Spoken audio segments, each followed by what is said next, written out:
A'udzubillahi minasyaitonir rajim. Bismillahirrahmanirrahim. Assalamualaikum warahmatullahi wabarakatuh.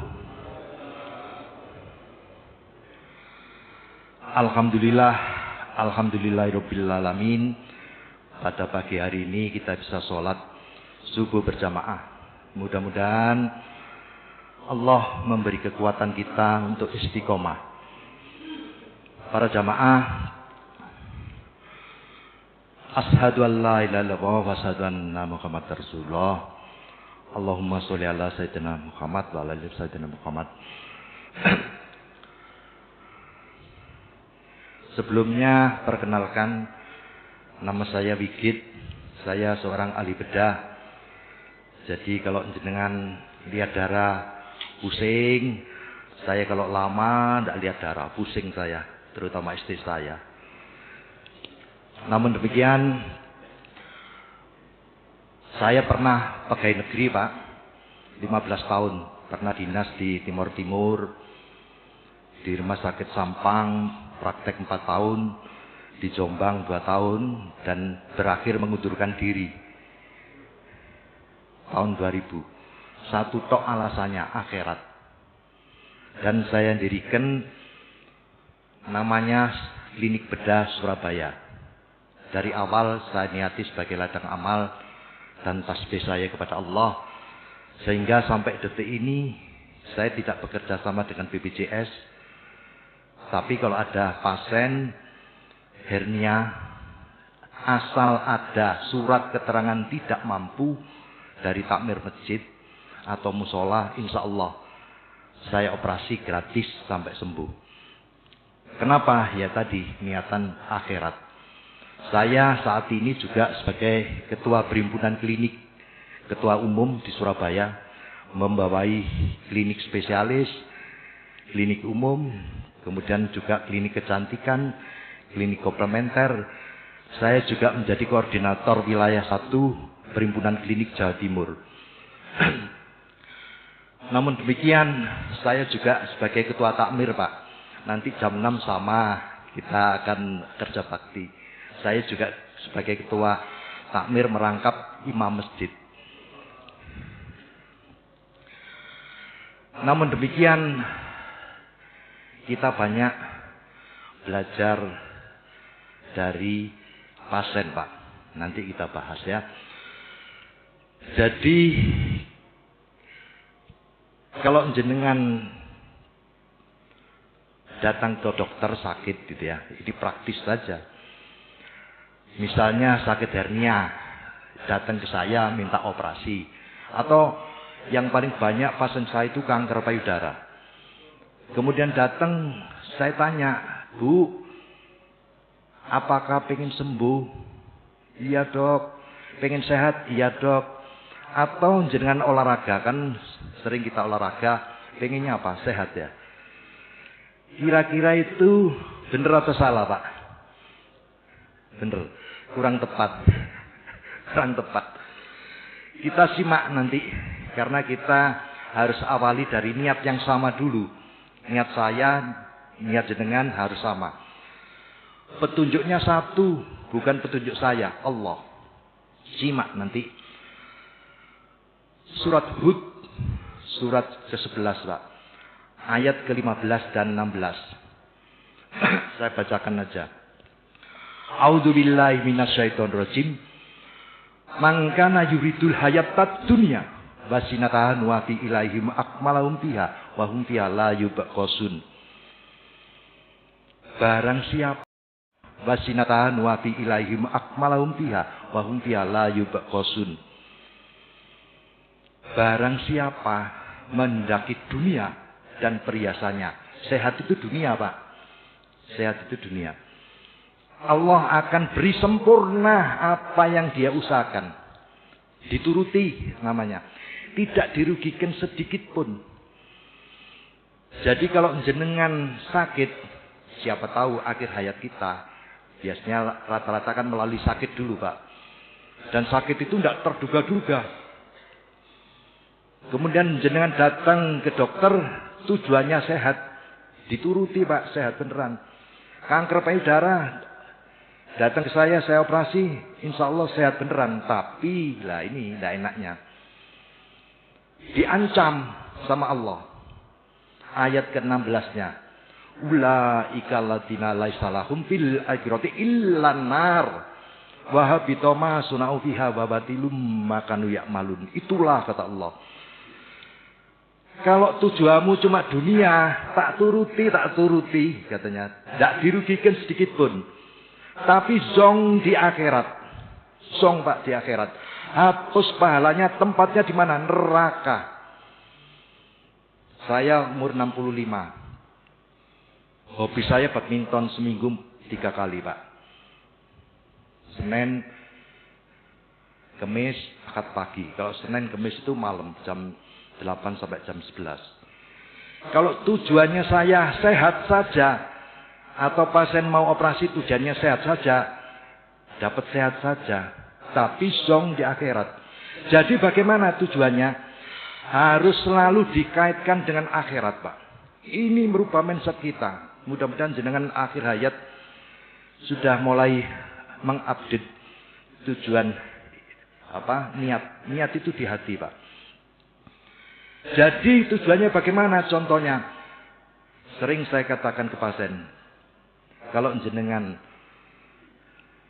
ingin sehat, embel-embeli. Ya Allah, dengan operasi, dengan olahraga, beri saya sehat ya Allah, agar saya khusyuk dan kuat beribadah. Nah itu Pak. Simple, tapi jenengan kadang-kadang tidak terpikirkan niat itu. Ibadah itu tidak hanya sholat Pak. Cari uang ibadah. Melayani istri ibadah.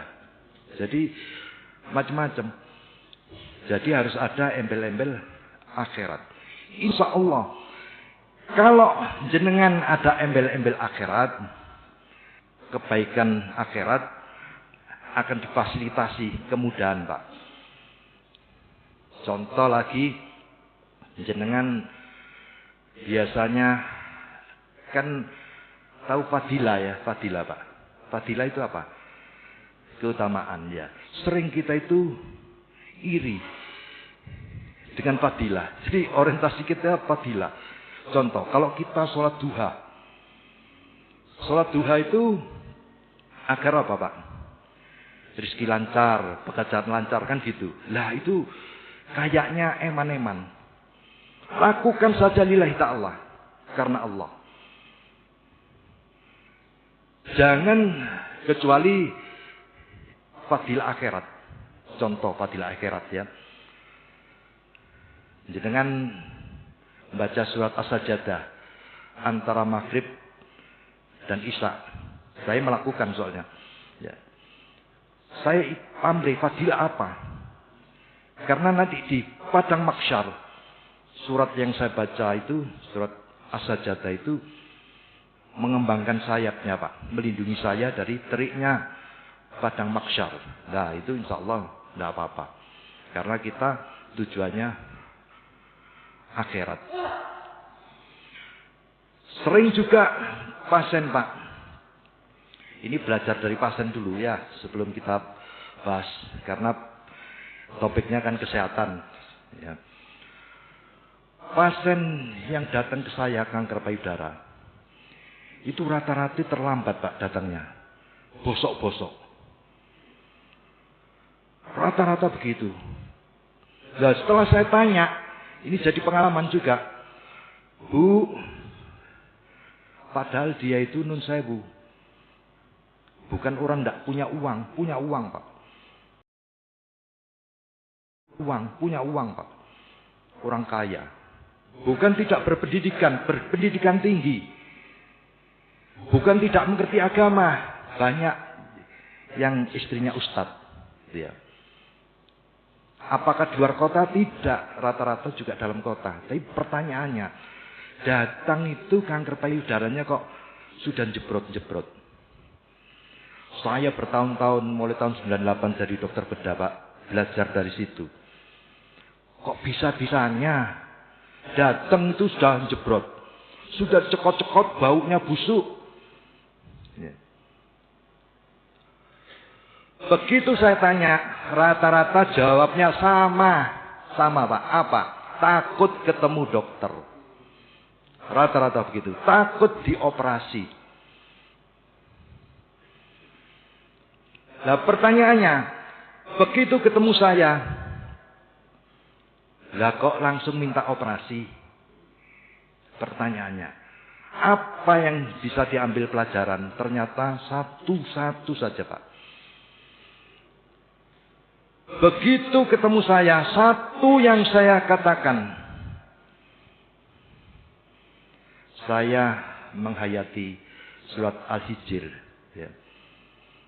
Surat ke-15 ayat 39-40.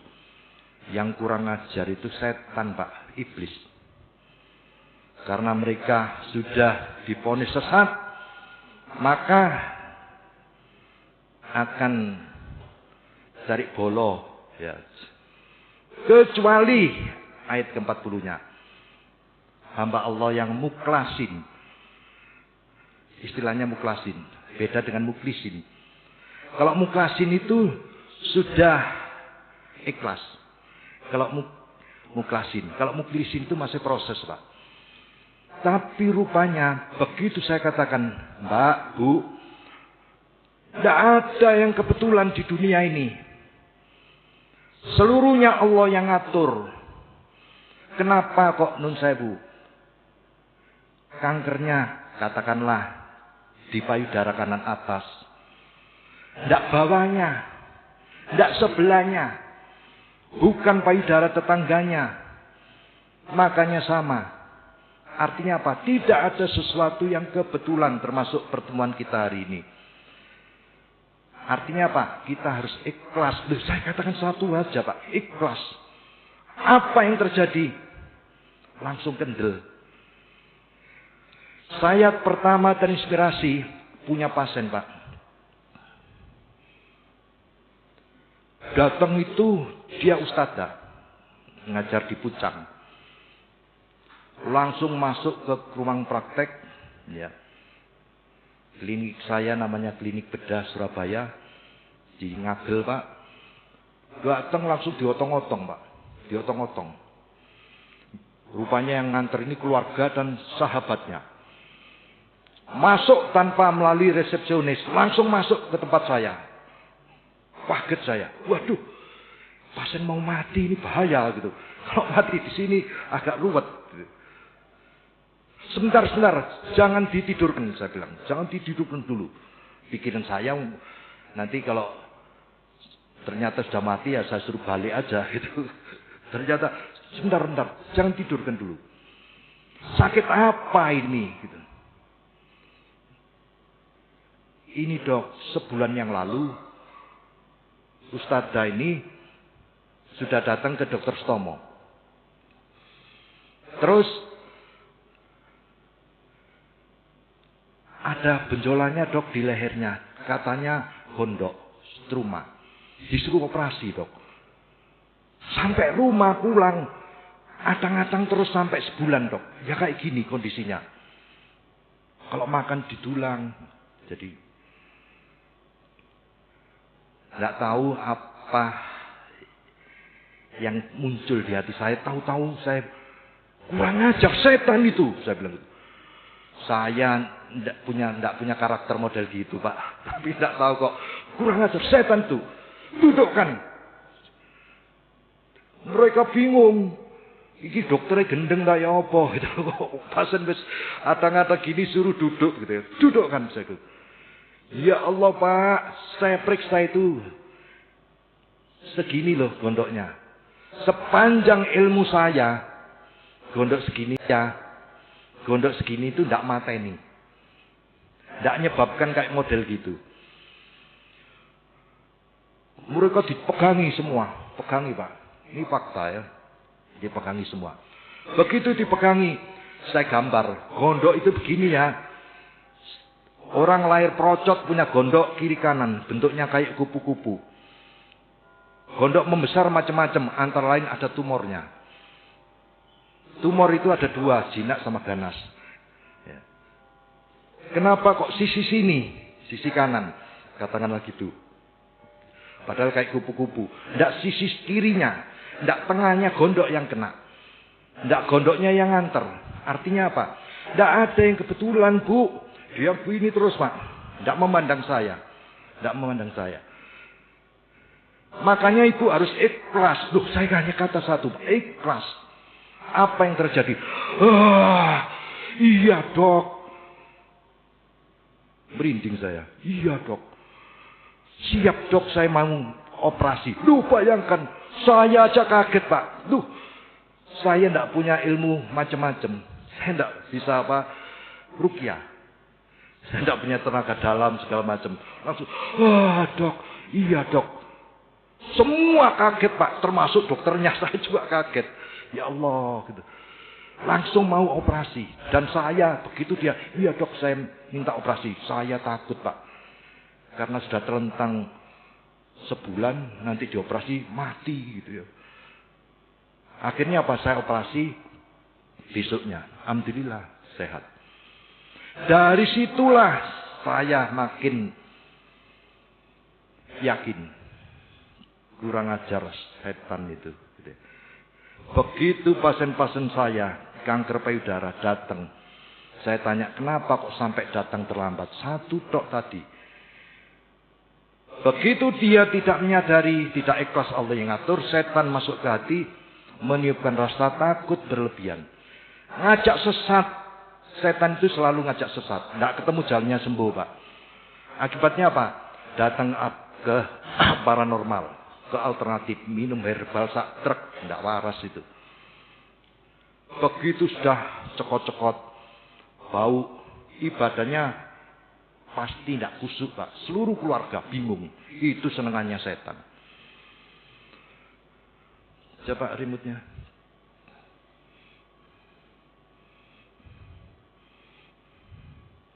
Ini contoh.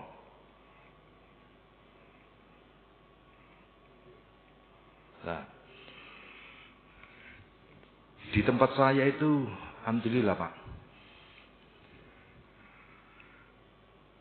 Operasi itu melek.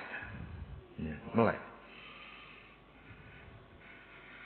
Saya terinspirasi Rasulullah, Pak. Rasulullah itu inspirator hebat, Pak. Jadi waktu saya pendidikan di Stomo, Pak. Itu ada pasien kanker payudara. Dia di sebelah kanan atas kankernya. Dia tanya ke saya, Dok, kenapa? Kanker saya di sebelah kanan atas. Waktu itu saya masih muda, Pak. Mekiti. Ilmu saya ilmu barat. Saya terangkan macam-macam. Dia tanya lagi, kenapa tidak bawanya, Dok? Gitu ya. Saya terangkan lagi. Dia tanya lagi, kenapa tidak sebelah kiri, Dok?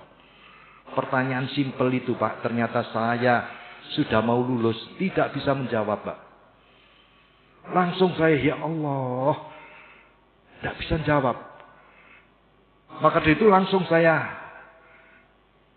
taubat. Saya mempelajari agama. Kemudian saya tanya kepada saya, ya Mbak, kenapa kok dulu ada enggak, Mbak? Enggak ada, Dok. Loh, kok tahu kalau enggak ada? Loh, saya itu sering meriksa 5 hari setelah mens. Kaget saya, Pak. Loh, kok tahu meriksanya 5 hari setelah mens? Kanker payudara itu. Benjolan di payudara. Kok tahu, Mbak, waktunya 5 hari setelah mens? Ya, Dok, saya sering baca majalah kedokteran. Ya Allah, ini pinter ini. Tambah takut saya. Tahu-tahu ada. Rata-rata, Pak, rata-rata penyakit itu tahu-tahu ada, terutama tumor-tumor kanker-kanker itu, terutama tumor-tumor kanker-kanker itu tahu-tahu ada. Begitu saya teruskan, kenapa ya, Mbak, kok payudaramu, kok duduk payudara tetanggamu, berarti ada yang ngatur ya? Iya, Dok. Lah, itu jawabannya, Pak. Tapi menjadi masalah, begitu dia sudah siap operasi, apa langsung dioperasi? Tidak, tes tensinya. Perawatnya bilang, Dok, ini masih muda, tensinya tinggi, Dok. konsul jantung, punya kelainan jantung bawaan. Ternyata macam-macam kelainannya, tidak langsung operasi. Masih konsul ngalor ngidul.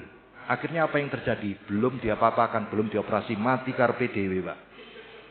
Itu saya langsung timbul keinginan, ya Allah, ada ndak teknologi seperti yang dialami Rasulullah. Rasulullah itu pernah dioperasi enggak, Pak? Pernah, waktu kecil dan mau Isra Mi'raj. Kira-kira cek labnya di mana? Di infus enggak? Ngamar, Pak. Di rumah sakit mana dulu ngamarnya ya? Nah,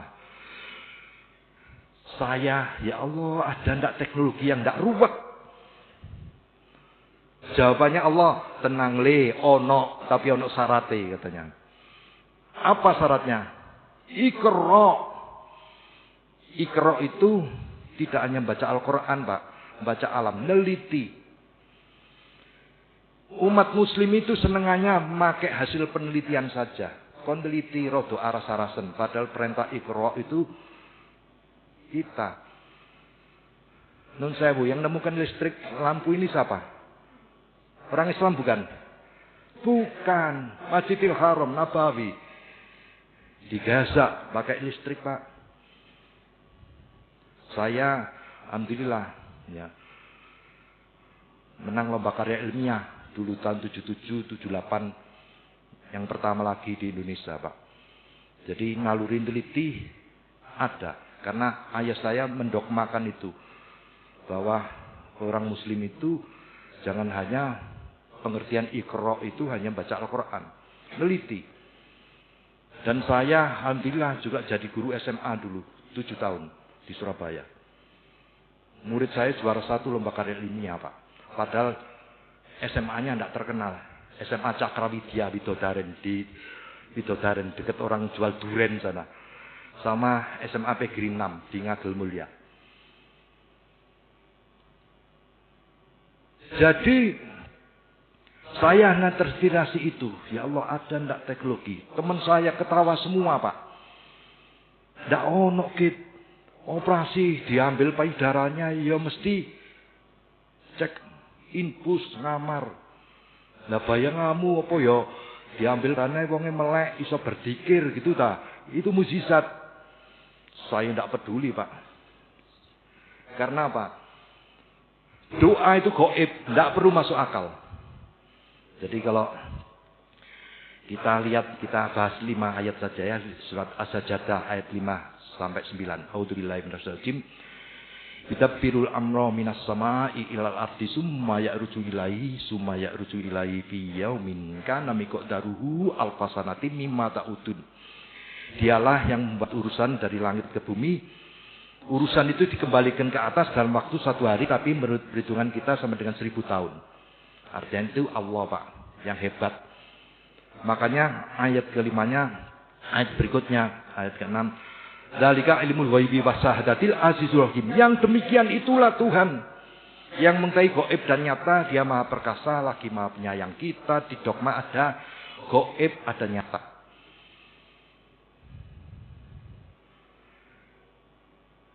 Kejadian Rasulullah tadi, teman-teman saya, itu gaib gitu. Itu gaib. Tapi saya berdoa, ya Allah, saya pengen yang nyata.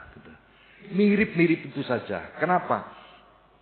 Namanya ndonga itu tidak perlu masuk akal karena juga tidak membayar. Contoh, Pak, doa yang tidak masuk akal. Saya keluarga besar, Pak. Ayah saya guru SD di bawah Semeru di Lumajang sana. Ibu tidak bekerja, tidak punya sawah ladang. Ayah saya banyak hutangnya, saya tahu persis. Ya. Ya. Tapi herannya ayah saya itu nyekolahkan saya jauh SMP di kecamatan sebelah, 12 kilo. Tapi saat itu saya beranggapan tidak sembodo. Sembodo itu apa ya? Karena apa? Tengah bulan uangnya habis, saya daripada tidak sekolah, jalan kaki, Pak, 12 kilo. Lewat kuburan habis subuh, lewat rel-rel itu ya. Datang jam 7, berangkat Kalau anak sekarang ya kira-kira seminggu tidak masuk sakit gitu. Sudah dalam kondisi begitu, ayah saya bilang gitu. Nah, jangan ada yang jadi guru ya. Guru zaman segitu banyak utangnya Pak, lain dengan guru sekarang. Enaknya jadi apa Pak? Paling tidak dokter lah nak. Hah? Bapak pikir saya kok enak gitu ya. Tidak sembodo, tidak bisa biayai anaknya. Anaknya suruh jadi dokter. Tapi ayah bilang, kalau pengen jadi dokter, jangan minta ke bapak ibumu ya. Bapak ibu miskin. Kaget saya Pak. Waduh, mau dijual atau dititipkan orang lain saya. Tapi ayah seorang guru yang bijak. Tenang nak. Jangan minta jadi dokter ke bapak ibumu. Banyak tidak kesampaian. Karena bapak ibu miskin. Mintalah kepada Allah katanya. Tidak perlu takut. Dungo. Doa itu gaib nak. Deketi Allah. Akhirnya apa? Diajaklah putra putrinya Pak. Sholat tahajud. Di luar. Sekarang kayaknya tidak musim ya. Sholat tahajud di luar. Kita protes. Kenapa harus di luar? Ya kalau di dalam bisa jadi lingkungan rumah kita ada hal yang malaikat tidak suka. Katanya. Sekalian jadi luar. Begitu tengah malam dibukalah pintu-pintu Pak. Karena tidak takut maling. Mau dicuri apanya. Tidak ada barang yang berharga. Anak-anaknya digiring ke luar. Saya berdoa, ya Allah, jadikanlah saya seorang dokter yang soleh gitu ya. Adik saya, Mas pengen jadi apa dokter? Aku melok-melok, oh gratis. Apa yang terjadi? Sampai saat ini 18 Pak jadi dokter. Kok bisa? Ya Allah sudah ngatur caranya. Gaib. Nah berdasarkan itulah saya yakin. Ya Allah beri saya teknologi operasi simpel seperti yang dialami Rasulullah. Gitu ya. Ternyata saya penelitian di Stomo. Ada Pak. Namanya field block lokal anestesi. Jadi operasi itu biar tidak sakit. Dipati rasa 3 macam Pak. Ditidurkan. Kalau ditidurkan otaknya dipaksa tidur. Terus dilumpuhkan separuh. Punggungnya ditusuk. Kakinya lumpuh. Kayak orang seksio. Terakhir kayak orang sunat. Lokal anestesi. Kalau dibius total lumpuh separuh itu mempengaruhi organ tubuh lain. Mutlak harus check up Pak. Kalau putraan jenengan sunat check up dulu enggak? Tidak, karena tidak mempengaruhi organ tubuh lain. Lah saya teliti namanya pil blok lokal anestesi. Saya blok sarafnya. Ya. Akhirnya apa? Anak kecil pun melet-melet saja. Coba. Gondok. Gondok ini operasi besar Pak. Meskipun gondoknya kecil. Operasinya klasifikasinya operasi besar. Rata-rata di seluruh rumah sakit. Apalagi gondok besar gini, pasiennya mesti merem, dibius total. Check up dulu, ya. Kenapa operasi itu perlu puasa? Puasa bukan untuk operasinya Pak, untuk biusnya. Kalau dibius total, lumpuh separuh, kesadarannya turun, refleks batuknya hilang, tidak bisa batuk. Khawatirnya kalau perutnya penuh, mutah, keselak, dan kondisi kesadarannya turun, sesek, tidak bisa disedot Pak, mati Pak. Nah kalau lokal suruh makan dulu. Nah coba. Ini canggih Pak. Jangan buka internet. Ya, ada ndak gondok segini besar wongnya melek. Kenapa? Di bawah gondok ini ada saraf pita suara.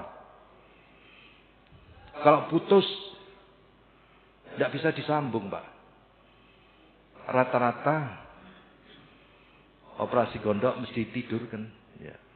Tempat saya langsung operasi. Kalau sakit pasiennya lari. Ya, Allah menunjukkan bahwa ya terserah Allah gitu ya. Nangis-nangis. Apakah ibu takut? Tidak dok, saya terharu. Kenapa bu? Khawatir ibadah saya terganggu dok. Ya Allah, ini orang baik. Kalau sudah riwayat ada tidak hanya pengen sehat, takut ibadahnya terganggu, orang baik. Ya. Ibu putranya berapa? Banyak dok, 12. Bu, sekarang hadir semua putranya. Iya dok, di luar. Bisa dipanggil bu? Panggillah. Waduh, ngerubuti saya. Hanya satu anjuran saya. Berdoalah semalam. Berdoalah dengan sungguh-sungguh. Ya. Tidak tahu apa yang dikerjakan semalam. Pagi saya datang untuk melihat kondisinya. Mau saya bawa ke kamar operasi. Gantian saya kaget pak. Kankernya itu loh hilang pak. Hilang. Apa akibatnya? Tidak jadi operasi. Ini pelajaran buat saya sebagai seorang ahli bedah. Ahli bedah itu bukan penyembuh. Pekerjaannya ngambil pentil pentol. Kalau besar benjol pak. Begitu sudah kita ambil kanker payudara. Apakah perlu kemo sinar? Tergantung hasil labnya pak. Kalau perlu kemo sinar saya kirim ke rumah sakit. Ya menjadi persoalan. Ini juga jadi pelajaran pak. Begitu di kemo, disuntik obat kemo pak. Reaksinya ternyata tiap orang beda. Padahal penyakitnya sama. Apa yang membedakan? Ternyata itu tadi. Doa anak yang soleh-solehah. Makanya kalau ada kemo tidak mempan. Pertama. Saya anjurkan minta doa kepada anak-anaknya. Bukan ke suami pak. Ternyata lebih manjur, lebih dengar Allah. Biasanya ibu-ibu kalau sakit kanker payudara ditutupi. Anaknya tidak boleh sedih. Disimpan pak. Itu salah menurut saya. Eman. Ya, beritahu nak, kemo ini belum tentu mempan. Doakan ya nak, minta kepada Allah. Karena apa? Anak-anak kita itu insya Allah dosane sik titik daripada bapake. Jadi kira-kira didengar sama Allah. Itu yang pertama. Yang kedua, biasanya operasi yang ruwet-ruwet, penyakit yang ruwet-ruwet. Itu kita sering abe pak dalam sholat. Yang menjadi persoalan. Kalau menurut jenengan doa yang paling canggih itu apa? Saat kapan pak? Saat kita dekat dengan Allah. Kapan dekat dengan Allah? Kalau sholat berjamaah. Ya. Coba perhatikan. Duduk di antara dua sujud itu penting pak. Jangan ngebut imamnya. Itu kebutuhan personal kita. Para jamaah. Sangat personal doanya. Robbi firli harus masuk ke otak. Dan ke alam sadar. Masuk ke hati. Betul-betul pak. Sadari dan hayati. Jangan berlalu karena saking apale antara imam dan makmumi. Cepet, Robbi firli cepet. Nggak masuk itu pak. Padahal itu sangat penting itu pak. Itu pengalaman kalau onok pasien saya sampai ruwet, saya cek, coba koreksi, duduk di antara dua sujudnya. Robbi firli ya Allah, ampuni dosa saya ya Allah. Bukan dosa orang lain pak itu pak. Robbi firli itu. Ya Allah, ampuni dosa saya. Karena pak, model apapun di dunia, balik banyak dosanya, percuma. Tidak ada artinya pak di akhirat. Apalagi nun sewu. Di dunia itu loh sebentar. Di dunia sebentar pasnya lari. Jadinya loh tidak dipasang selang. Kalau jenengan punya saudara tetangga, mbok gondonya kecil operasi di rumah sakit pasang selang, kerer 1-2 hari, ya kan? Kenapa tidak pasang selang ya? Karena jenengan bukan ahli bedah, tidak usah saya terangkan lebih lanjut setelah awan ya. Nah, jadinya ini tahun 2006, tidak kelihatan. Tidak terlihat. Nah, ini namanya teknologi, Pak, hasil Iqra tadi. Contoh lagi, ini tahun 2007, Pak. Ini takmir, Pak. Buatunya segini. Komat, adzan cepet-cepet ke kamar mandi. Kencing lagi. Perih, Pak. Kenapa kok sampai segitu besar? Satu tok jawabannya. Ndak duit-duit. Saat itu belum ada BPJS. Ya. Kalau ke tempat saya dari awal, saya niati sebagai ladang amal dan tasbih saya kepada Allah. Jadi, kalau ada yang tidak mampu, alhamdulillah. Karena klinik sendiri, jadi ya sakar saya mau bayar tidak gitu ya. Kita operasi, loh, segini besar, wong guyu saja, tanpa infus. Ya. Contoh lagi, loh. Kenapa datangnya kok mesti jebrot-jebrot? Dan ribuan, Pak, itu, Pak, sampai detik ini. Minggu kemarin saya ada pasien dari Jombang. Dia pengurus satu Muhammadiyah lah, Pak. Artinya orang ngerti ilmu agama. Pertanyaannya, kenapa konsul ke saya, istrinya kanker payudara sudah jebrot dan tidak bisa dioperasi. Tidak bisa dioperasi karena apa? Ceket sudah. Kalau sudah lengket ke tulang iganya tidak bisa, Pak. Nah, pertanyaannya kok sampai begitu, Pak? Satu tok jawabannya. Kurang ajarnya setan itu senengannya orang-orang soleh gitu. Godanya. Begitu takut ketemu dokter. Ya. Ibadahnya tidak kusuk semua. Karena cokot-cokotnya sudah tidak bisa pakai obat biasa. Pakai narkoba, Pak. Pakai morfin. Lah ketemu saya kok ngotot minta operasi. Saya yang takut. Karena tidak bisa dioperasi. Ternyata itu tadi kuncinya. Tidak ikhlas. Tapi ya walau alam ya. Tapi pengalaman saya itu. Makanya lucu lagi. Kalau ada kadang kiai gitu ya. Ustadz datang ke saya.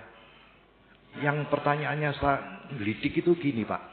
Ini mudah-mudahan ya. Sakit itu kadang-kadang juga ujian ketauhidan. Pertanyaan itu aneh. Dan saya hafal.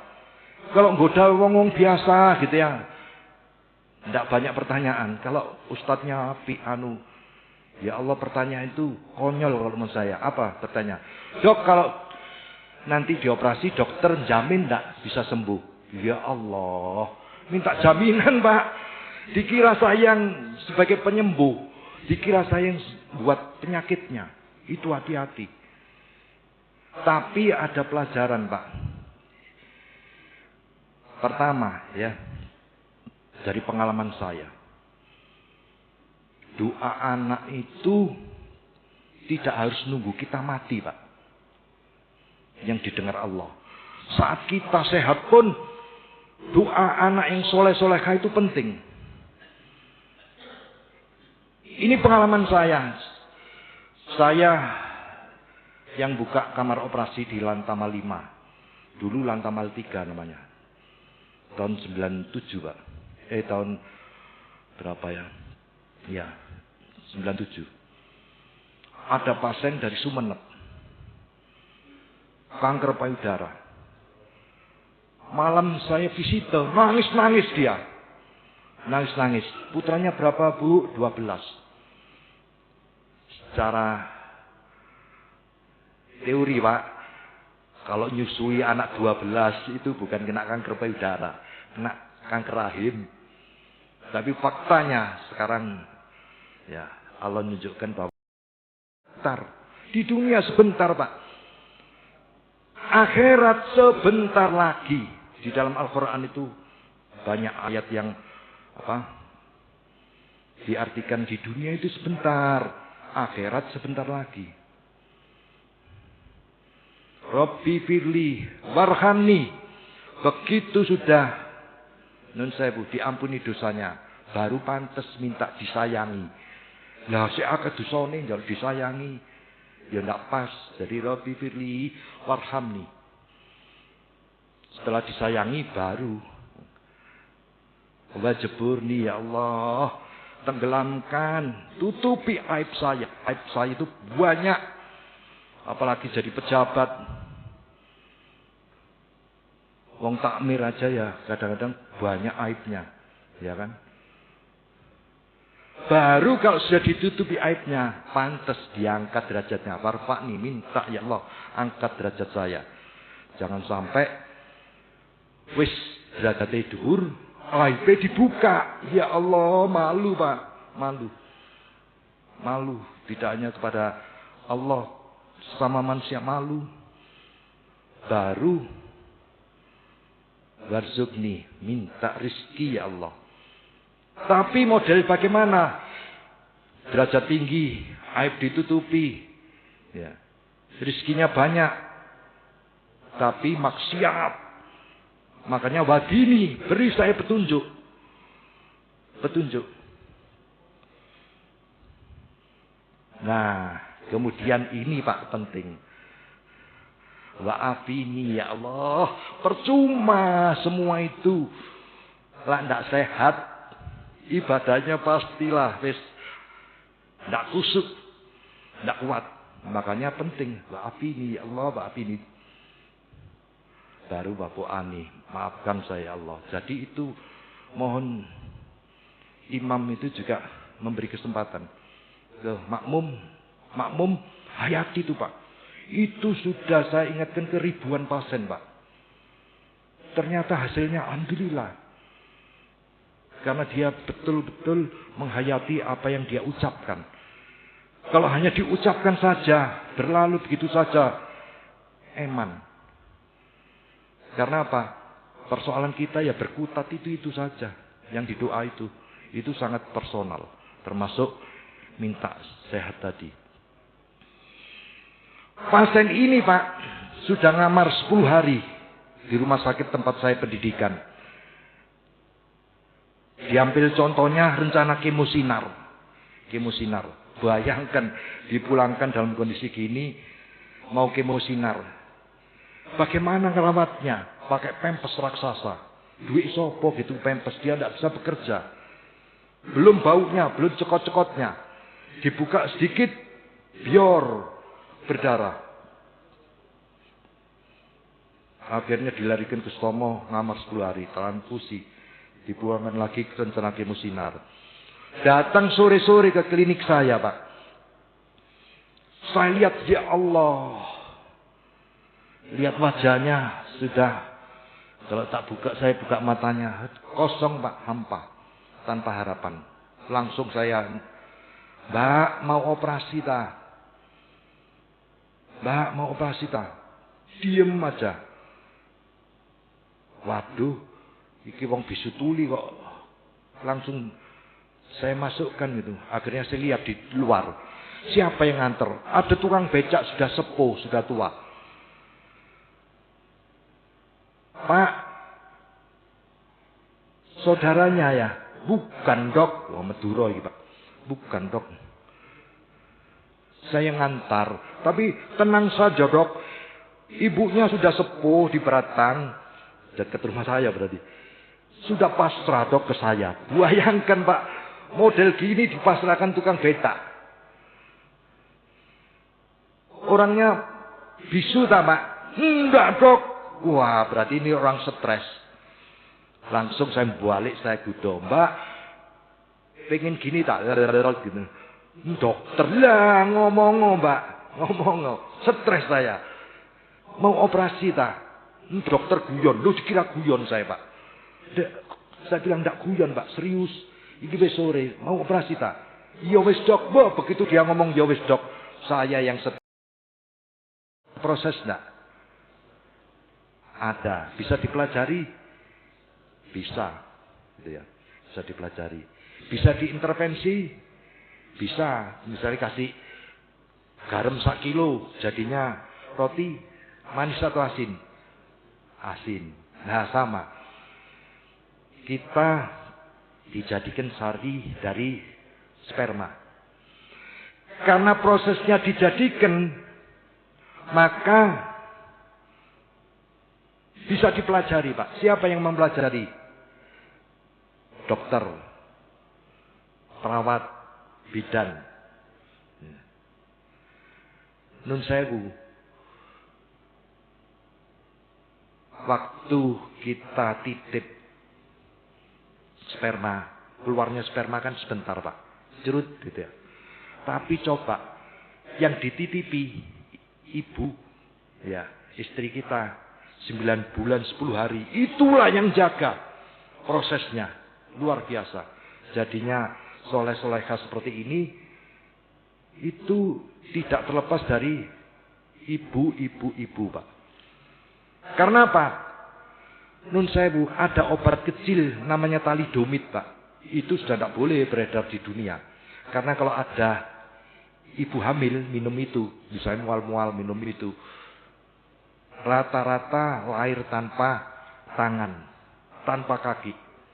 Ya. Padahal itu obat kecil. Lanjenengan jadi sehat begini, normal gini, itu ibunya hebat, Pak.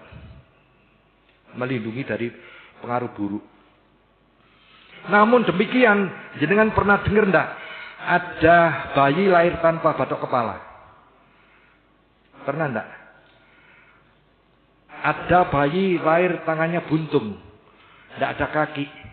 Bibirnya terbelah. Pernah? Kira-kira itu sempurna enggak? Sempurna enggak, Pak? Sempurna, Pak. Coba perhatikan ayat ke-9 surat As-Sajdah. Summa sabahu wa nafakha fihi miruhi wa jalalakum sam'a wal absara wal af'idata qalilan ma tashkurun. Setelah 3-4 bulan dalam kandungan si janin, maka Allah sempurnakan dengan meniupkan ruh ciptaannya. Jadi sempurna itu bukan fisik, Pak. Setelah ditiupkan ruh, makanya tidak boleh digugurkan. Dan ruh itu ciptaan. Karena ruh itu ciptaan, ruh itu gaib. Jangan ada belajar tentang ruh. Dan dijadikan buat kamu pendengaran. Redaksional pertama kali kenapa kok pendengaran yang disebutkan? Ini penting, Pak. Ini informasi penting tidak hanya di dunia kesehatan, di dunia pendidikan. Saya mantan guru. Ternyata indera yang pertama kali berfungsi janin dalam kandungan adalah pendengarannya. Buka YouTube bahwa bayi dalam kandungan itu pertama kali bisa mendengar, sudah bisa mendengar.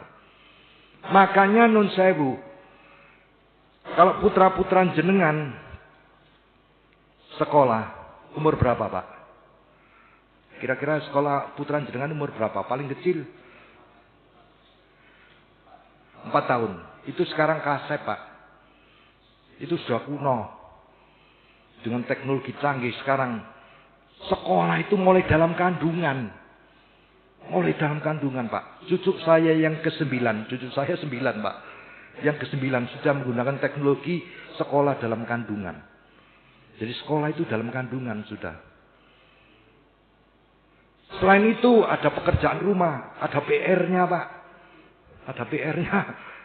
Bayangkan, kalau anak kita zaman dulu 4 tahun baru sekolah, sekarang anak-anak itu dengan suatu teknologi itu dalam kandungan itu sudah sekolah, sudah ada PR-nya, enggak ada PR.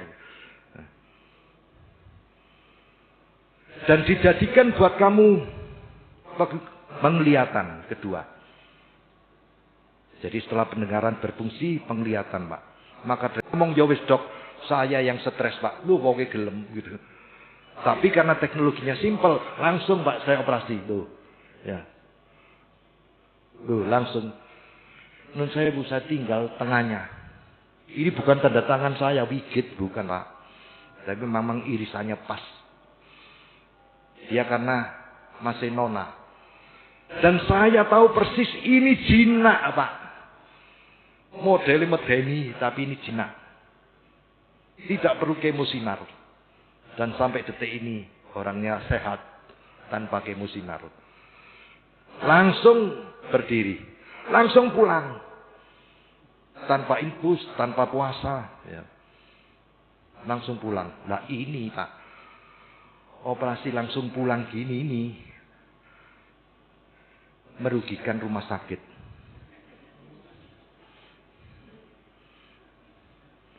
Karena apa? Kemarin Pak Nun Sewu, ada pasien operasi hernia.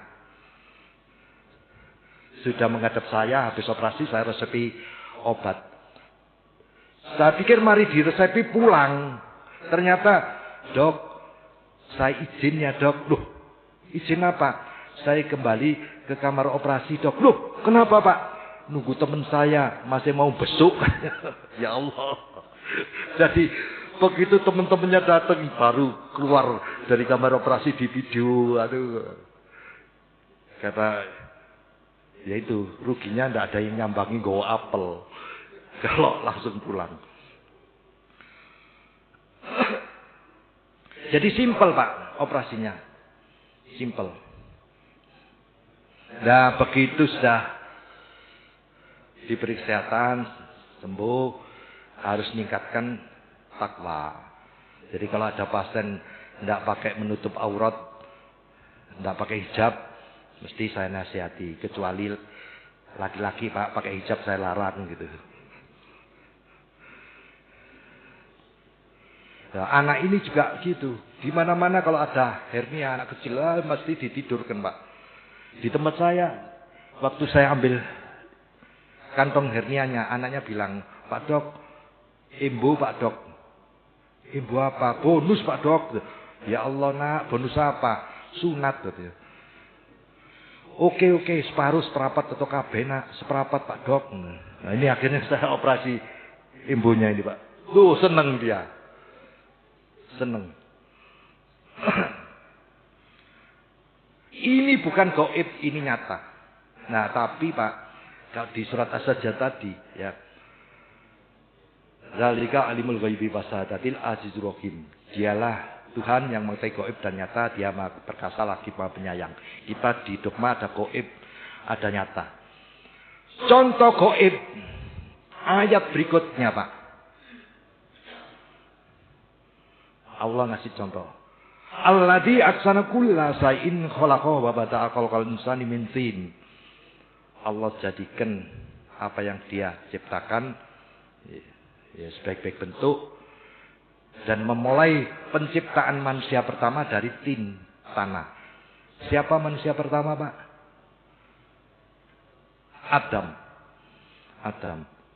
Adam itu diciptakan dari tanah. Namanya diciptakan itu kun fayakun Pak. Kalau orang sekarang BIM salah BIM. Jadi tanah ujuk-ujuk jadi Adam. Ada proses tidak Pak? Tidak ada proses. Karena tidak ada proses tidak bisa dipelajari. Itulah gaib. Kemudian hebatnya lagi Allah ngasih contoh yang nyata. Jadi setelah Allah mengklaim Dia mengetahui gaib dan nyata, ngasih contoh yang gaib, sekarang kasih contoh yang nyata. Nah, ini di dunia kedokteran, Pak. Summa ja'ala nasrahu min sulalatin min ma'in mahin. Allah jadikan, nah, bukan diciptakan lagi. Allah jadikan. Anak turun Adam, anak turunnya itu ya kita, bukan diciptakan, dijadikan. Dari saripati air yang hina. Apa itu sperma? Karena dijadikan nun sewu kayak tepung dijadikan jadi roti. Ada proses enggak? Si penglihatan Pak. Maka dari itu bayi lahir rocot di gudang diem, tapi digebrak kaget dia. Ya. Yang terakhir dijadikan buat kamu hati atau pikiran. Lah ini Pak, membuat saya meneliti lagi. Karena apa? Anak saya 4, 1, 2, 3 sudah jadi dokter, ambil spesialis. Ya. 10 tahun kemudian lahir lagi adiknya. Yang keempat, anak saya keempat. Cewek. Seneng saya. 3, 1, 2, 3 saya lahirkan sendiri. Nomor 4 ini karena sedang pendidikan saya dilahirkan senior. Artinya guru saya yang melahirkan. Ternyata pada umur 6-7 tahun saya kaget. Anaknya nun saya bujukan Pak. Kakak-kakaknya protes, Pak. Ini bahaya Pak, cewek. Bujukan Pak. Anaknya papa sing nar papa sing bujukan. Jangan sekolahkan negeri. Sekolah Buddhis, sekolah Islam aja. Jangan seperti kita-kita. Anak saya yang 1, 2, 3 sekolah negeri Pak. Ini masukkan full di sekolah Islam. Ternyata begitu kelas 4, kelas 5, ternyata pinter Pak bujukannya. Bingung saya. Mamanya bingung, saya juga. Waduh, opo bibite wis kekentelan santene gitu. Jadi jadinya kok memble gini. Saya ya Allah, ini gimana ini gitu. Akhirnya apa? Begitu nun saya Bu, dites IQ-nya. Lah kok IQ-nya jongkok 78. Ya Allah. Pelajaran saya kalau IQ-nya sakmono, IQ-nya ya kayaknya susah lah naik gitu. Tapi saya berdoa. Doa kan gaib, enggak perlu biaya. Ya Allah, beri saya teknologi. Anak gari pinter tapi enggak bujukan. Allah jawab, tenang git, ono gitu. Tapi ono syaratnya apa? Iqra. Akhirnya saya sambil teliti, ya. Anaknya lulus SD Pak, ditawari SMP di sekolahan Islam itu. Ragu saya. Waduh lah kok wis 6 tahun tambah bujukan, akhirnya ya mungkin akhirnya jongkok wis masukkan SMP aja. SMP deket sini loh. Ini SMP berapa ini? Ya. Pokoknya SMP sana. Karena dandannya jelek. Akhirnya saya berdoa gitu. Yang ketawa istri saya, Papa, enggak masuk akal. Dungo kok teknologi gara pinter ndak bujukan. Ya kalau ndak bujukan tuturono, tekakno status itu loh. Tapi kan sudah didatangkan, dileskan ya sudah, tapi ya pancet. Saya tetap ngotot. Ya Allah, beri saya teknologi gara pinter tapi ndak bujukan gara pinter gitu. Ternyata ada, Pak. Begitu anak ini namanya aktivasi mesencephalon, Pak. Sama dengan tadi, teknologi pil blok anestesi. Pertama ndak ada yang percaya, Pak. Tapi sampai sekarang ribuan pasien itu operasi melek ya sehat-sehat. Karena tidak mempengaruhi organ tubuh lain dan simple ya. Cuma tidak enaknya kalau operasi gitu ditarik larang pasiennya. Walah dok, operasi langsung mulai larang-larang dok. Wah tuh itu. Makanya yang paling enak operasi itu kayak ruwet, nginep sing suwe, nggak ngentut-ngentut, ya. Diinfus lama, diinjeksi, ditarik larang, baru manduk gitu. Nah kalau ini kan obatnya pil biasa langsung mulai gitu. Jadi kalau ditarik mahal, komplain Pak pasiennya. Nah sama dengan ini. Begitu saya tidak kebetulan baca buku pelajaran saya yang masih ya semester awal Pak. Namanya Ilmu Faal, karangannya Pak Geten. Geten itu ya sudah meninggal, tapi bukunya menjadi buku wajib Pak, anak-anak kedokteran. Sudah diterjemahkan dalam bahasa Indonesia. Begitu saya baca, ada bagian bab namanya aktivasi mesencephalon. Nah ini bisa saya teliti ini. Begitu saya teliti, anaknya ini. Jadi aktivasi itu upaya membuat dari tidak aktif menjadi aktif Pak. bagian otak namanya mesencephalon, Pak. Begitu kita teliti, begitu kita terapkan, apa yang terjadi? Anak saya begitu sudah mau kelas 2, nilainya tertinggi di SMP itu. Begitu nilainya tertinggi, ini mulai orang tua berulah. Saya bilang ke mamanya, "Mah, kok ini tidak cocok wis di SMP kuno, pindahan SMP rolas dekat rumah, grade-nya lebih tinggi." Gitu. Akhirnya pindah ke sana. Begitu pindah ke sana, dia bilang, "Pak, kalau aku nilaiku tertinggi di SMP 12, aku minta hadiah." Oke. Akhirnya tertinggi, Pak, nilainya di SMP 12. Masuklah SMA Negeri 2 Surabaya. Masuk SMA Negeri 2 Surabaya, dia bilang, "Mudah-mudahan doakan aku nilainya tertinggi." Tertinggi, Pak, nilainya di SMA Negeri 2 Surabaya. Nilai tertinggi di SMA Negeri 2 Surabaya, langganan masuk FK UNER, Pak. Tanpa tes, melalui jalur undangan. Saya pikir kedokteran terbaik itu UNER, saya pikir. Karena saya, kakaknya, mamanya itu lulusan sana. Begitu tahun 2015, Pak, dia yakin karena nilainya terbaik. Bukunya sudah dikandangkan, dimasukkan di kotak. Begitu pengumuman, ternyata, Pak, tidak satu pun lulusan SMA Negeri 2 Surabaya tahun 2015.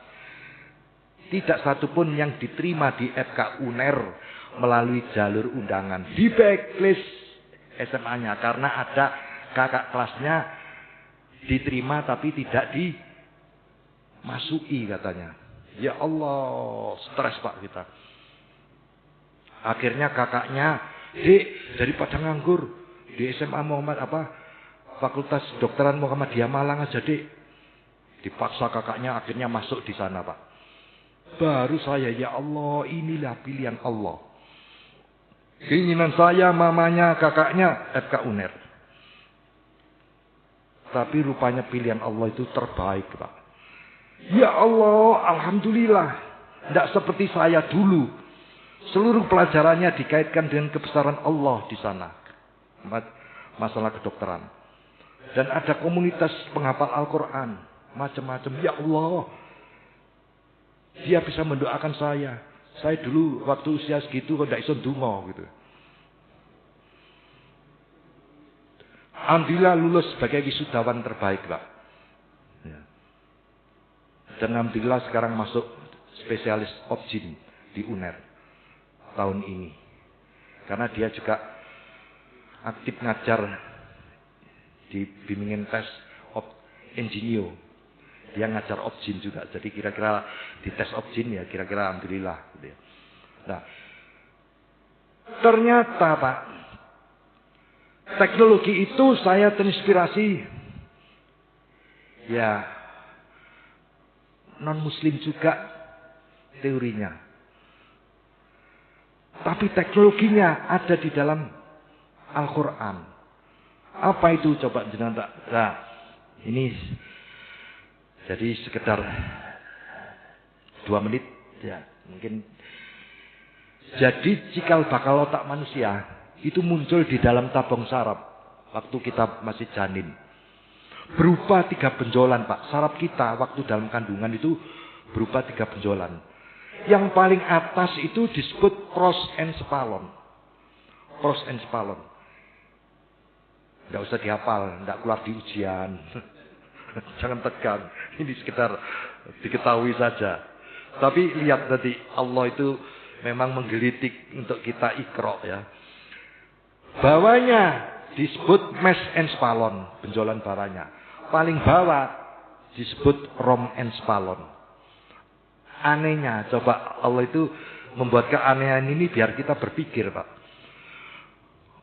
Prosencephalon yang atas ini menjadi ya dalam kandungan ini berkembang menjadi otak besar kiri kanan. Disebut cerebrum, otak besar. Ya.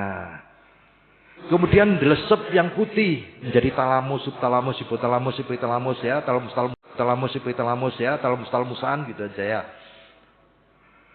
Yang paling bawah, rom enspalon ini berkembang menjadi batang otak dan sumsum tulang belakang. Batang otaknya itu ada pons, pusat napas, oblunga, jadi medula oblongata, medula spinalis itu sumsum tulang, Pak. Tapi anehnya, mesencephalon kok tidak jadi apa-apa. Mengkeret jadi dirinya sendiri. Yang biru ini.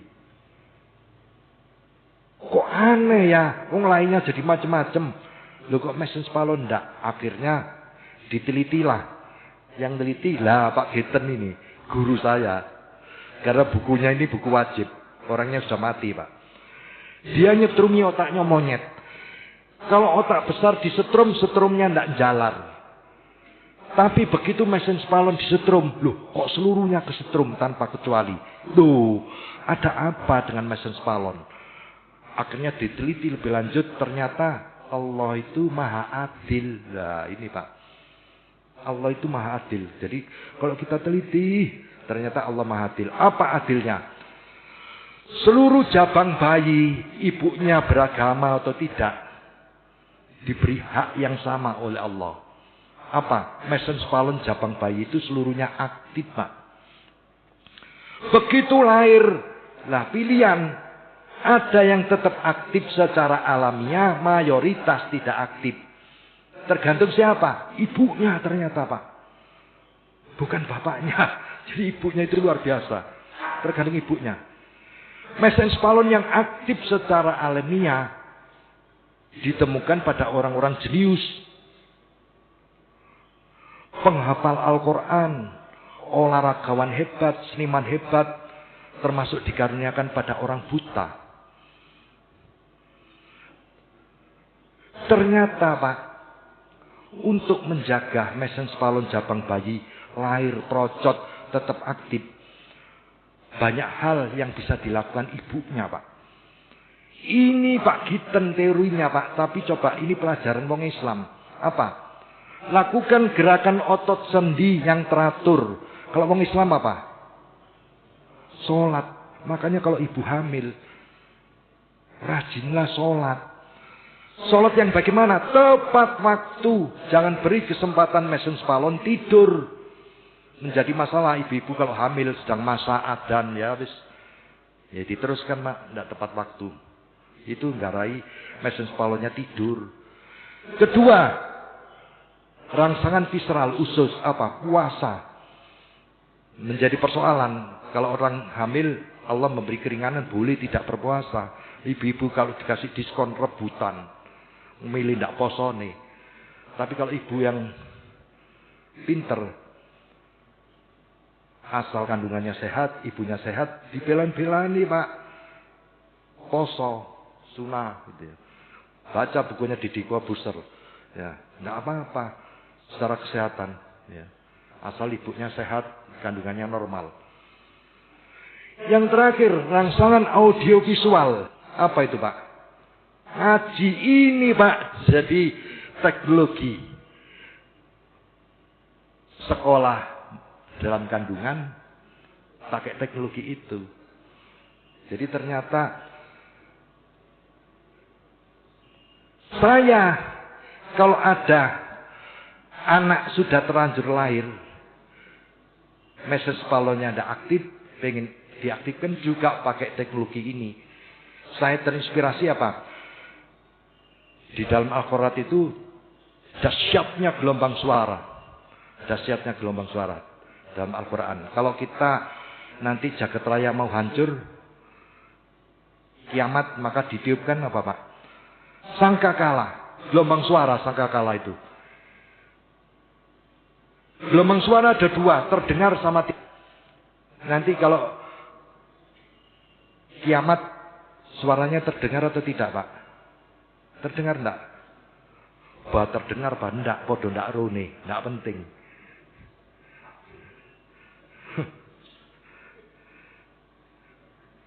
Tapi Pak, suaranya yang enggak terdengar itu hebat Pak. Saya operasi menggunakan ultrason. Oh, besi arah-arah iki. Balik saya Pak. Begitu balik, dicek lagi. Yang lebih canggih. Tidak apa-apa, tidak apa-apa. Ini lo normal. Kon ngomong normal, aku lo tidak normal. Jadi, kon aku sing ngrasakno wis ngene iki. Teko nang kantor di Sutomo, nanti adik kelas kita itu ada yang ngambil sub spesialis otologi. Saya datang Pak Sutomo ke kantornya, didatangkanlah adik kelas ini yang ambil sub spesialis otologi. Di video, alhamdulillah tidak apa-apa. Ya Allah. Terus saya tanya, obatnya apa? Ya tidak ada. Ya Allah. Oh, barang klutuk-klutuk. Tidak apa-apa, tidak ada obatnya. Akhirnya tidak diresepi Pak. Pulang saya. Merutu saya. Ya apa arek-arek iki. Sekolah ya apa. Barang nyotone aku setahun. Ini kok jadi tidak apa-apa. Terus konsul di omah. Kirim anunya itu, hasil labnya. Hasil grafiknya itu. Nah, begitu dikirim dokter lain, apa Pak yang terjadi? Dijawab Pak, maaf dok, ini proses penuaan. Berarti tambah tuwek, tambah nemen enggak? Tambah nemen. Langsung saya bersyukur Pak. Ya Allah, alhamdulillah, kupingku sik kiri sehat. Budek sing kanan ndak apa-apa wis ya Allah, alhamdulillah diberi hidup biar kuat beribadah wis alhamdulillah. Baru saya bersyukur Pak. Apa yang terjadi? Ndak tahu berapa lama ya. Saya bilang, "Loh Mah, kupingku kok waras. Kapan warasnya?" "Loh, ndak roh, sing duwe kuping kon jare." Jadi sembuh dengan sendirinya, Pak. Demi Allah, Pak, sampai sekarang. Sampai sekarang. Itulah. Jadi rupanya Allah itu ngajari saya ikhlas, sabar, syukur itu tidak lulus-lulus. Tapi mudah-mudahan ini lulus sudah Pak. Jadi ternyata ya begitu. Saya bersyukur baru dikatakan kalau ini sudah proses penuaan, artinya tidak ono obate. Ternyata Allah memberi kesembuhan. Itulah Pak. Jadi ikhlas, sabar, syukur ya Pak. Ya masih sehat. Saya sudah mulai 2019 ya. Jadi suara saya itu kadang-kadang ada, kadang-kadang tidak ada. Ya dulu memang saya dulu itu kan muadzin ya biasa imam. Jadi mulai 2019 habis suara saya. Tapi bisa ini. Mudah-mudahan. Ya, doakan amin. Jadi tidak usah khawatir, Allah itu maha segalanya Pak. Mintalah kepada Allah ya. Dan yang penting itu ikhlas itu jangan hanya jadi wacana, harus menggaung di hati terus. Sabar itu latihannya seumur hidup. Karena ujiannya mendadak. Terus nikmat Allah itu sudah banyak sekali. Ya syukurilah. Gitu. Saya kira demikian.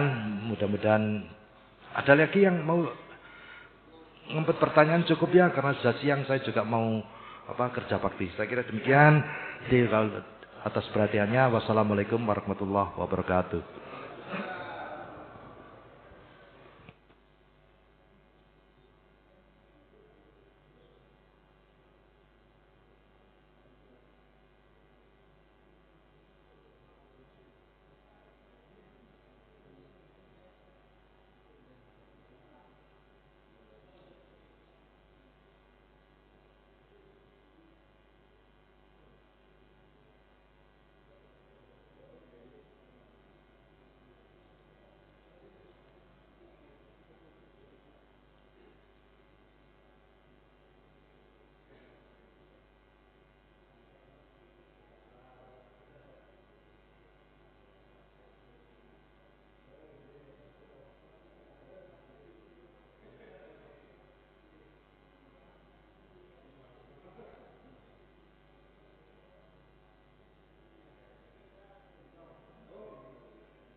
kiamat suaranya terdengar atau tidak, Pak? Terdengar enggak? Bah terdengar, Pak, enggak, podo enggak rone, enggak penting.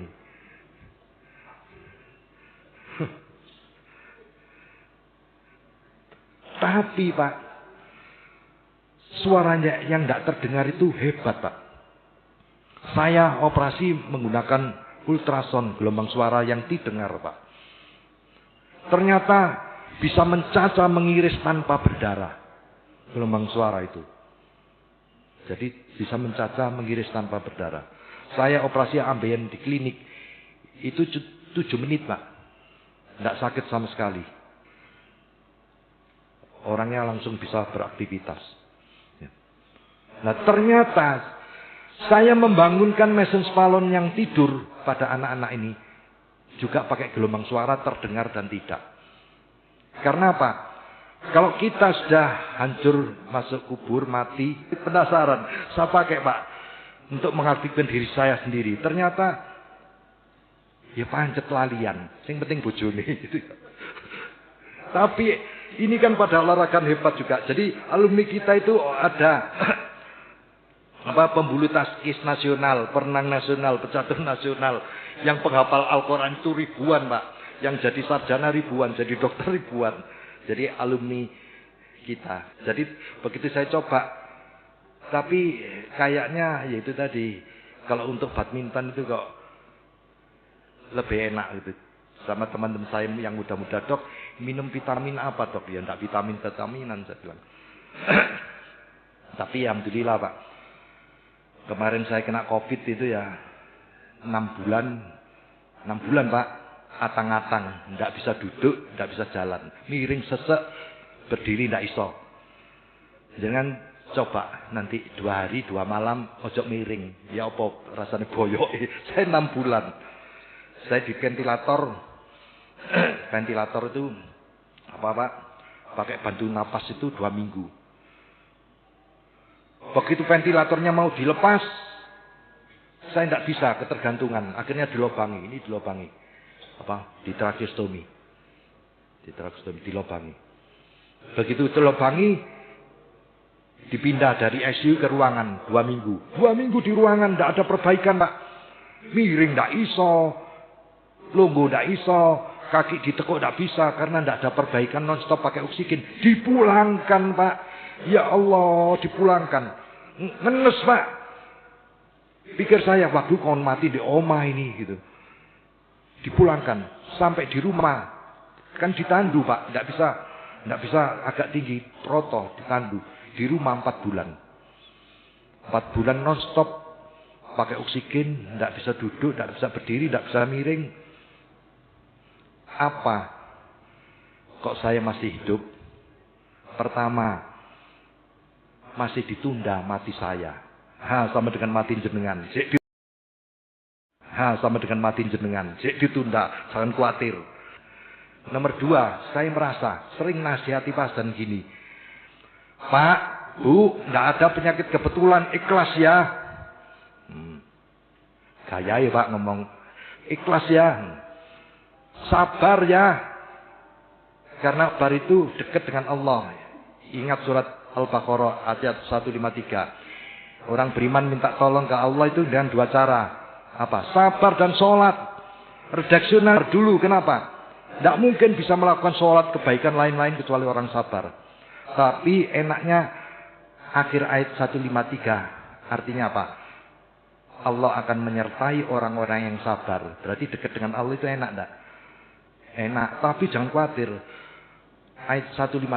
Pasti diuji, Pak. Termasuk wedi mati. Wedi enggak duit-duit. Tapi ayat 155 akhir. Artinya sampaikan kabar gembira kepada orang yang sabar waktu diuji. Tapi ingat. Wong diuji kok ono kabar gembira. Ndak sedih lah gitu kan. Kalau message kita. Tapi kata Allah ada kabar gembira. Apa? Allah berjanji di surat As-Zumar, Pak. Surat As-Zumar surat 39 ayat 10. Artinya saja. Hanya orang-orang yang bersabarlah saat diuji ya. Allah akan memberi pahala sempurna. Tanpa batas. Kalau kita sholat di Masjidil Haram, pahalanya berapa? 100.000. Di Nabawi 1.000. Nah, orang diuji sabar Pak, pahalanya sempurna tanpa batas.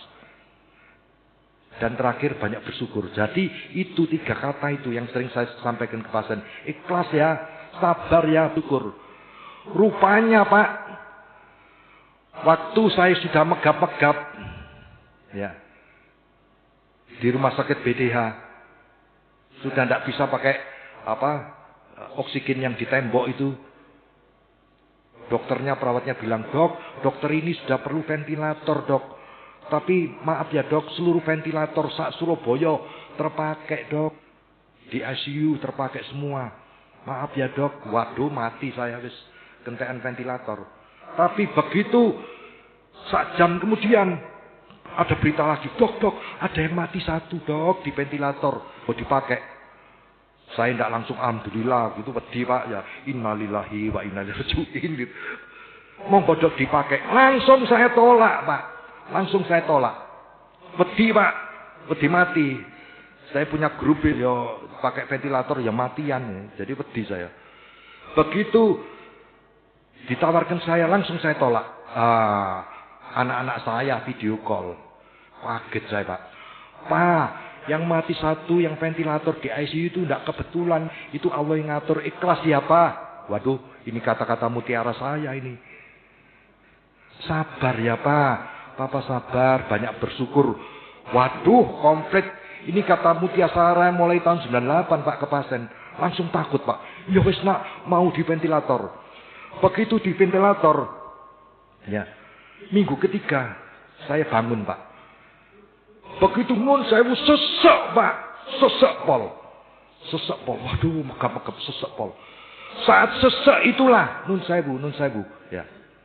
Setan meden-medeni Pak, nun sewu. Niupkan kayak ada nun sewu tanda gini loh Pak. Tanda salib di leher saya. Saya ndak dolanan ini. Koyok kono tanda ini, saya ndak ngingu ini gitu ya. Dia niupkan ke hati saya, kalau hatimu saja nompo aku, bersih-bersih napasmu. Jadi istilahnya bersih-bersih Pak. Begitu nun sewu, saya kan ketakutan, wedi. Saya imam masjid, moco panjang-panjang, ndak hilang Mas, ndak hilang. Hilangnya apa? Ingat saya. Pembantu saya 2 diwedeni. Di dapur saya itu ada apa itu?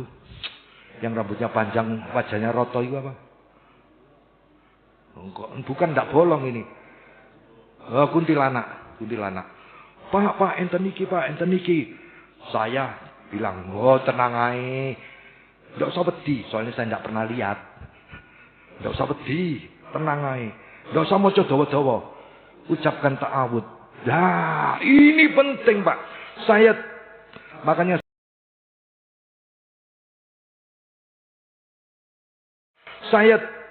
Makanya saya imamnya tadi luar biasa. Tutup pintu setan dengan ta'awud ya. A'udzubillahi minasyaitonirrajim. Demi Allah, hilang Pak. Itu muncul berkali-kali, hilangnya hanya. Makanya jangan bismillah saja Pak kalau melakukan kebaikan. Tutup pintu setan. Saya mengalami sendiri. A'udzubillahi minasyaitonirrajim. Ya Allah, takut saya ya Allah. Lindungi dari godaan setan yang terkutuk. Demi Allah hilang Pak. Begitu hilang, Allah ngasih sensasi spiritual. Ini saya ceritakan Pak, mungkin berguna ya. Kalau jenengan waktu dunia, ya apa ndak iso ngrasano. Berbatas Pak. Kayak tembok datang dari arah kanan, bukan dari kiri belakang. Jadi waktu itu jalan Pak, mendekati kita. Aduh, takut Pak, takut. Mati saya Allah, habis saya Allah, mati saya. Saya tidak bisa minta tolong karena cangkem saya dimasuki selang sampai ke paru-paru kan Pak. Saluran paru, tangan diikat, kaki diikat. Ya, lihat depan itu ya kemput-kemput semua, ditutut semua kan di ICU. Begitu didatangi waktu dunia. Aduh, habis ya Allah. Habis.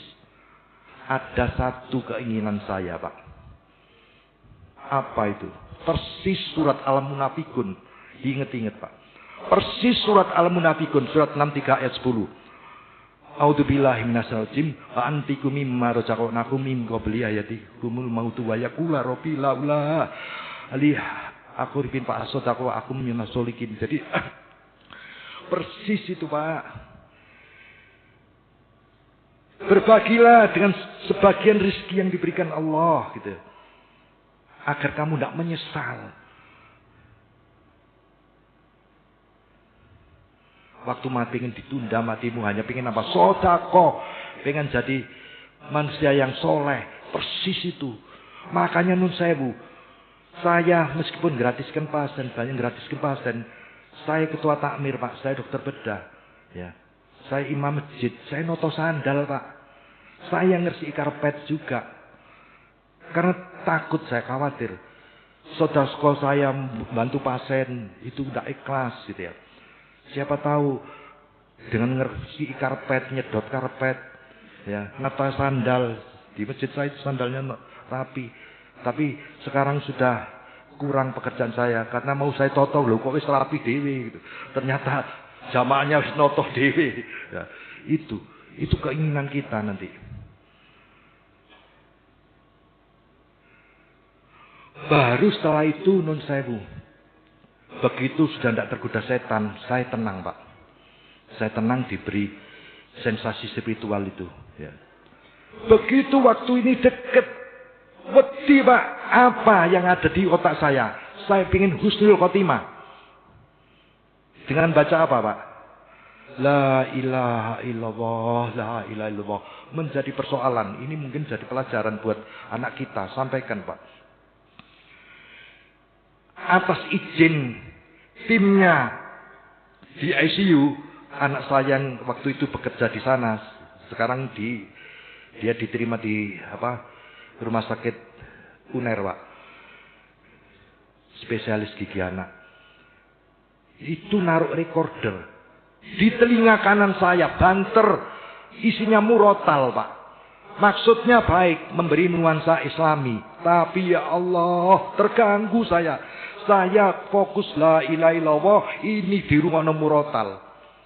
Maka dari itu, kalau kita dalam kondisi jelek, mau nuntun, ya, mentalkin, jangan kayak ngajari wong goblok. Kita memang kedip-kedip tok Pak, tapi hati ini masih terpaut dengan Allah. Jadi yang santun, yang dampingi orang mau meninggal itu Pak ya. Terus beri, jangan ditangisi, jangan diberi bingung-bingung gitu ya. Itu kira-kira begitu. Nah, begitu sudah la ilaha illallah, la ilaha illallah. Rupanya saya pengen sodako, pengen tobat, pengen rupanya Allah kasep gitu ya. Kasep wis. Begitu dekat, ya Allah, ya sudah saya berusaha ikhlas, pasrah gitu ya. Tapi wong sik jenenge sik urip, aduh rasane mati ya apa ya mari ngene. Jadi wedi Pak, rasanya mati gimana ya? Lah saat itulah saya ditampakkan padang luas, indah, tapi menjadi persoalan ijen. Takut juga Pak, kira-kira ya padang mahsyar alam kubur itu loh. Jadi saya pikir ono kehidupan lain sih, enggak masalah, itu ijen Pak. Di alam barza itu. Kira-kira begitu, ya Allah, takut saya ini enggak, tapi takut langsung ya itu tadi. Ternyata saya perdarahan dari kateter, dari ini ya saya waduh mati beneran ini. Tapi karena sudah hati tenang, ketiduran, begitu bangun, ya itu tadi, sudah jernih, terus dibilangi sama perawat, sama dokter, dok, ini sudah 3 minggu dok. Ya Allah, sudah 3 minggu. Ini harus dilepas dok, dilatih ya, dilatih hari pertama, gagal, kedua gagal, ketiga gagal, keempat gagal, kelima gagal, dok tidak ada cara lain ya, dilobangi. Nah ini dilobangi leher saya. Ya itulah ceritanya Pak, mudah-mudahan ini manfaat. Sekali lagi ya, ikhlas, sabar, banyak bersyukur, itu yang penting kuncinya. Terus kalau sholat duduk di antara 2 sujud, nikmati, sadari bener Pak, sadari bener kebutuhan jenengan ada di situ ya, kebutuhan personal. Saya kira demikian. Sebelum kita akhiri, kalau ada pertanyaan monggo 1-2 pertanyaan.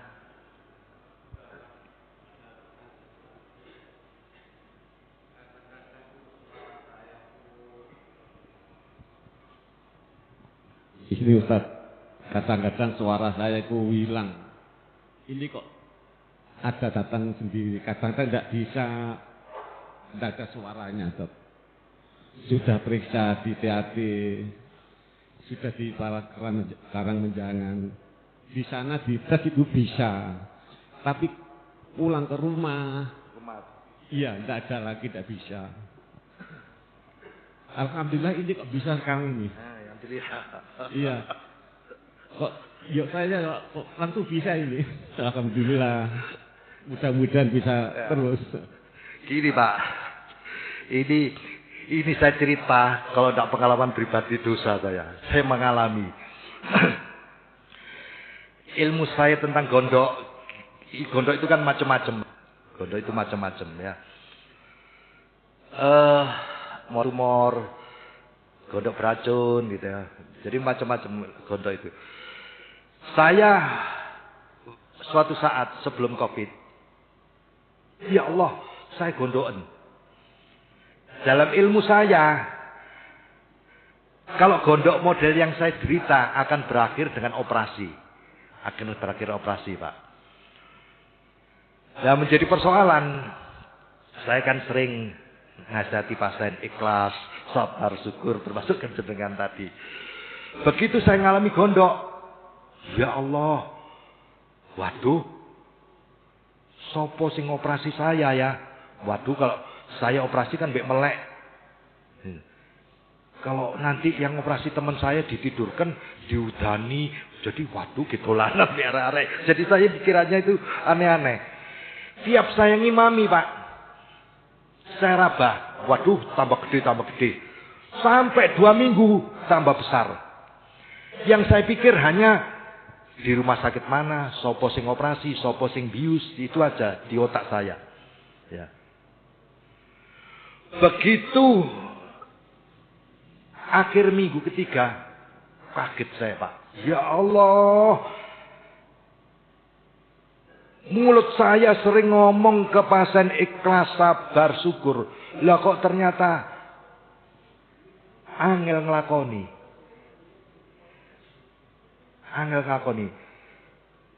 Saya ingat akhir minggu ketiga setelah saya meriksa pasien kanker dubur, Pak. Begitu saya meriksa kanker dubur, ya Allah, alhamdulillah wes, alhamdulillah. Ini hanya sekedar gondok cilik. Bukan kanker dubur kayak itu, wes nggak masalah, sopo sing operasi, ya Allah. Nah baru ingat itu. Apa yang terjadi, Pak? Begitu saya berusaha begitu, ya. Kok habis itu lali lak gondoken. Jadi kalau ngimami tidak megang leher lagi. Begitu akhir bulan, lah kok eling meneh. Loh, ya apa kabari? Loh, ya apa kabari gondokku? Demi Allah hilang, Pak. Nah, habis itu dicerita lagi fakta ini. Orangnya juga masih hidup. Saya pulang ke Lumajang. Kakak ipar saya itu koreografer internasional. Jadi dia ngajar di Swiss, di mana-mana, di Prancis gitu ya. Tapi dia muadzin, Pak. Saya bilang, "Dek, lah aku kok gondokan?" "Waduh Mas, gede nih." Jadi gondok saya agak kecil, itu sudah gini, Pak. "Waduh Mas, gede nih." Gitu. "Ah, enggak masalah, wis. Datang ke Surabaya kok tak operasi ini langsung." Tapi aku nak cerita." Saya bilang, Pak. Cerita pengalaman saya tadi. Ikhlas, sabar, syukur tadi. Itu saya. Tapi hati saya ndak kira hilang tek sampean gede. Ku hati saya. Jadi iki tek sampean gede tek bukan cilik. Iki gede ndak kira hilang. Apa yang terjadi setelah saya katakan ikhlas, sabar, syukur ke dia? Sebulan kemudian dia datang. Mau ketemuan anaknya yang dari Jepang, gitu ya, dari Jepang. Saya pikir mampir di rumah saya di Ngagel itu kate operasi. Jadi begitu datang, lah ya apa? Wis siap ta? Loh, siap apa? Kata. Loh, gondoki sampean lho. Engko awan tak operasi lho. Iya. Demi Allah hilang, Pak. Urung ndak saya operasi. Yang terakhir ini. Saya keluar dari ICU, Pak. Keluar dari ICU. Telinga saya ini sampai saya bisa berdiri 6 bulan. Bisa berdiri, jadi 6 bulan, Pak. Itu kayak kemasukan air. Jenengan kemasukan air 1-2 hari kuat enggak? Kan mesti gini-gini. Saya 6 bulan. Saya sudah tahu teori sabar, ikhlas, syukur tadi ya. Ikhlas, sabar, syukur. Saya bingung. Wong wis iso mlaku wis praktek saya. Sudah praktek, Pak, ngadepi pasien. Lah kok sik ngene-ngene terus, gluduk. Saya malu ke pasien. Tapi saya aduh, engko lah iki sabari sampai kapan gitu. Jadi saya kriteria sabari sampai kapan? Akhirnya ndak sabar, Pak. Mah, anak buahmu mbiyen bojone kan THT, suruh ke rumah, suruh meriksa aku. Datanglah dokter THT itu ke rumah. Diperiksa. Oh, Dok, ini kita sepul ya, banyak kotorannya, Dok. Keluar, Pak, kuning-kuning kotorannya. Seneng saya. Pikir saya waras. Ternyata dokter pulang pancet, Pak. Duduk. Waduh. Kok pancet gitu. Akhirnya apa? Bingung saya. Sabar. Tapi sampai kapan sabar? Akhirnya sampai setahun, Pak. Setahun, waduh, koyo wis sabar, wis entek sampai wis setahun nih. Setahun gini-gini terus. Datanglah saya ke teman di apa itu? Di pojokan apa itu? Apa? Saya ini. Jalan apa? Dinkes itu jalan apa? Jemur Sari pojok, Pak. Dokter THT teman kuliah. Saya periksa, ya karena wigit saya cerita, diperiksa. Oh, ndak apa-apa, Kit. Normal. Kon ngomong normal, aku ndak ngene terus. Ndak apa-apa, ini buktinya. Buktinya apa?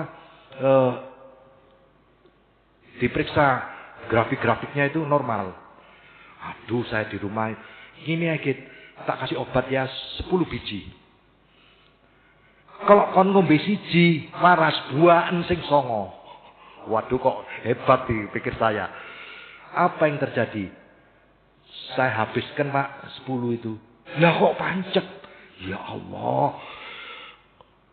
Iki arek-arek iki opo sih nak benak. Saya orientasinya aduh, ya apa arek-arek iki, saya tahu persis ya. Dia pinter apa ndak gitu, tapi saya curiga gitu. Waduh, ya apa sih arek-arek iki?